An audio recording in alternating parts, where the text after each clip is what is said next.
Oi, tudo bem com você?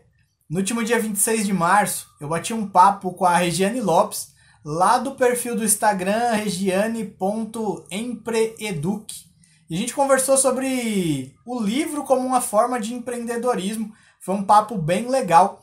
E eu queria trazer para cá algumas partes desse bate-papo. O vídeo completo você consegue ver a entrevista completinha lá no perfil dela do Instagram, mas eu trouxe para cá algumas coisas. Como tinha muita coisa ali para falar, eu dividi alguns pedacinhos e nesse vídeo eu vou colocar aqui um pouquinho sobre quem sou eu, como foi que eu entrei nessa de escrever ficção folclórica, algumas dicas para você poder diagramar e fazer o seu próprio livro, tirar a sua ideia do papel de ter um livro publicado e também um pouquinho sobre quem é o Anicejara. Eu espero mesmo que você curta bastante essa entrevista, eu adorei fazer ela. E puxa a sua cadeira, senta aí e acompanha comigo.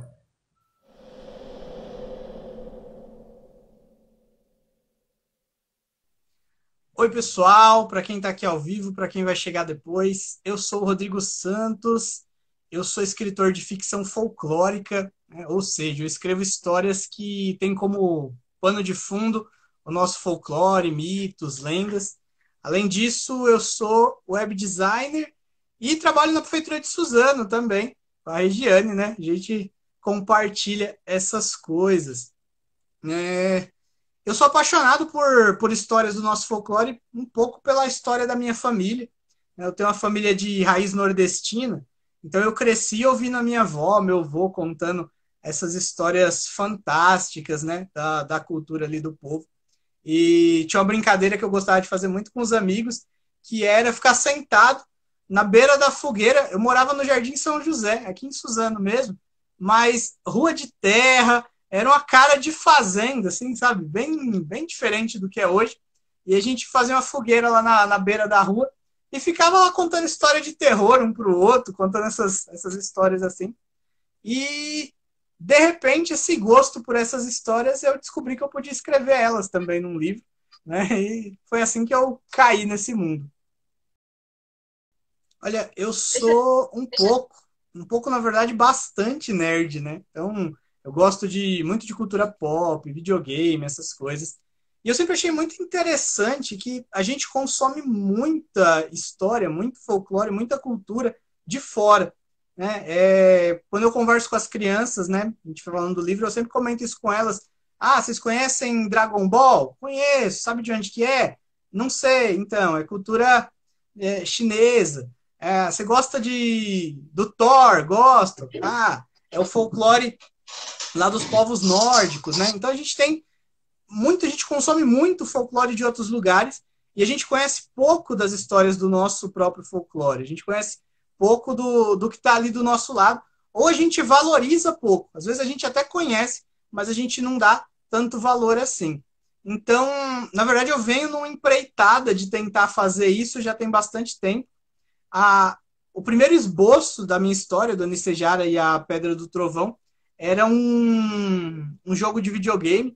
Eu comecei a montar ele como game design, conversei com algumas agências, né? Então tinha essa ideia de tentar apresentar o folclore para interessar as pessoas. A ideia era trazer um pouco quase que jogados dentro da história ali, alguma coisa meio como o Deus da Guerra, né? O jogo de videogame, que eles aparecem ali, mas não como eles são de verdade e a partir daí gerar curiosidade das pessoas. O jogo acabou não rolando, né? Teve vários percalços. Por um tempo a gente até começou a desenvolver ele, mas depois acabou não dando para continuar. E aí, quando chegou em 2018, surgiu a ideia de fazer o livro. Era um projeto ali com as minhas filhas. Eu queria que elas entendessem como era a produção de um livro, como que um livro era feito. A ideia não era nem vender o livro, era só fazer com elas. E eu falei, vou resgatar aquela história. A gente começou a trabalhar em cima dela, montou o livro. E interessante que quando eu coloquei para vender, eu imaginava, eu sempre digo que eu achava que eu ia vender um para minha mãe, um para minha sogra, talvez um para mim mesmo ali, né? Então, eu imaginava vender esse. Logo na primeira semana que a gente colocou o livro para vender, a gente vendeu 100 cópias. Né? Eu falei, meu Deus, como as pessoas se interessam por isso. é um assunto que chamou muita atenção. E eu vi esse resultado. Muita gente que leu o livro começou a falar exatamente isso. Nossa, eu não conhecia essa lenda, eu nunca tinha ouvido falar. Ou eu já tinha ouvido falar dessa lenda, mas eu não entendia muito bem ela. E as pessoas começaram a procurar mais. E isso me deixou muito animado, né? Falei, olha, que legal. De fato, o meu trabalho contribuindo aí para as pessoas conhecerem um pouco mais de uma cultura que já é nossa, né? Que ela já está ali do nosso lado e muitas vezes a gente acaba não enxergando ela. A diagramação, essa é uma coisa que eu gosto de contar para todo mundo, né? A diagramação do livro, eu fiz ela inteirinha no BR Office Writer, que é como se fosse um Word gratuito, né? Dá para fazer no Word, se você tiver Word no seu computador, dá para fazer no BR Office, que dá para baixar, dá para fazer lá no Google, né? O Google tem o Google Documentos. Então dá para diagramar o livro num próprio editor de texto. Não precisa aprender aquela ferramenta, nossa, uau. Né? Então dá para fazer as coisas de um jeito muito mais barato, digamos assim, né? Eu vou recomendar sempre que, se a pessoa puder, para ela levar para um profissional, né? Por questões ali de como que ele vai olhar para isso, entender ali os conceitos, né? De como fazer. Mas dá para fazer. Por exemplo, eu vi que você comentou comigo, né, que as suas artes você faz no Canva, né? E eu conheço gente que faz a capa do livro no Canva, ó, que maravilha, né? Com um pouco de imaginação, com um pouco de criatividade, a gente resolve tudo. Como eu disse, eu fiz uma boa parte do livro ali, mas a grande maioria dele foi os amigos, né, que fizeram, porque a gente estava meio aprendendo ali. Então, eu peguei algumas dicas de diagramação com um, algumas coisas com outro. Os leitores beta do meu livro, todos se propuseram a ler ele gratuitamente. Então, o pessoal fez toda a análise dele ali de graça. Ó, a Yara colocando que é o livro da Niara. Vai sair, Yara. E, e aí eu tenho algumas sortes, né? A minha esposa é professora de letras, e aí ela fez toda a revisão. Né? Eu costumo dizer que ela tem muita paciência, porque eu falo rápido, mas eu escrevo mais rápido ainda. Então o texto fica aquela maravilha, né? Como letra no meio, as coisas ficam fora de ordem. Então ela teve um trabalhinho bom ali para poder revisar o texto. As ilustrações de dentro do livro, meu sogro fez para mim, professor de arte do estado, e aí ele fez também. Hoje, uma ilustração de livro, eu estava fazendo uma pesquisa, ela custa entre 15 a 60 reais por ilustração. A Nicejara tem 31 ilustrações. Se eu tivesse que pagar isso, né, tinha sido um senhor investimento, né? Então, fazer amizade é bom. O que eu fechei com ele? Né? Eu fechei com ele que a gente ia rachar o lucro da venda do livro. Né? Então, para cada livro que eu vendo, uma porcentagem do valor fica para ele, né?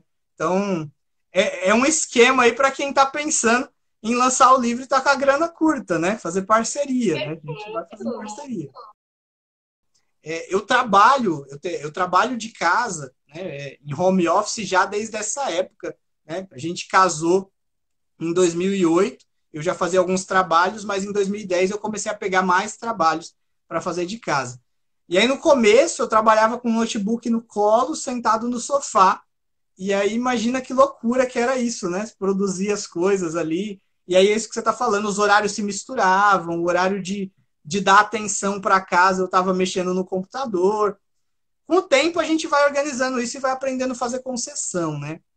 E uma coisa que eu aprendi é que, muitas vezes, as pessoas da nossa família, elas impedem o nosso sonho, entre aspas, né? Elas falam, olha, não vai por aí.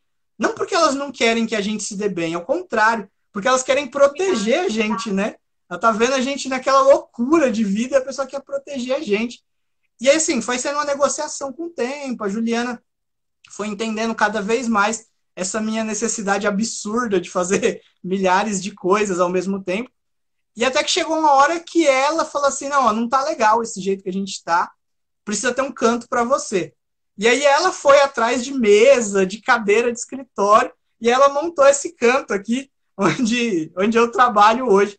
E aí a gente fez alguns acordos. Então, assim, por exemplo, de domingo eu não trabalho em nada, né? A não ser que o mundo esteja acabando, domingo dia de ficar com elas, é dia de gastar o dia com elas inteiramente. E aí a gente faz alguns horários durante o dia, algumas coisas, para tentar negociar isso, né? Uma das palavras que eu descobri foi esse Anitsejar, né? Eu gosto bem desse som. E é o Senhor do Fogo, né? Anitsejar, o Senhor do Fogo. E eu comecei a imaginar como seria se a gente tivesse um panteão de deuses brasileiros, né? E aí eu falei, olha, eu vou misturar um pouco do que existe da religião de algumas tribos, né, brasileiras, com um pouco da imaginação. E daí surgiu a ideia de um semideus brasileiro. Você tem tanta história, né? A gente tem o Hércules aí, tem o Percy Jackson, né? Os filhos dos deuses. Se a gente tivesse um semideus brasileiro, como seria? E aí imaginei a ideia desse esse rapaz que pudesse controlar o fogo, né? Para quem não leu o livro, eu vou parar por aqui porque é spoiler, né? Mas, Ai, é, eu tô é, mas o nome dele é o Senhor do Fogo porque ele tem uma relação de poder controlar o fogo aí. Mas é spoiler isso, né? Não dá para explicar muito. E aí, curtiu? Eu adorei fazer essa entrevista, adorei bater esse papo, falar um pouquinho. Eu já não gosto nada de falar, né? E se você gosta do meu conteúdo, para você não perder nada, se inscreve aqui no canal, tem um botãozinho de se inscrever, curte esse vídeo para poder avisar o YouTube que a gente não é fake, né? Que o canal é interessante e deixa ligado o seu sininho para receber as notificações e avisa para todo mundo vir aqui também.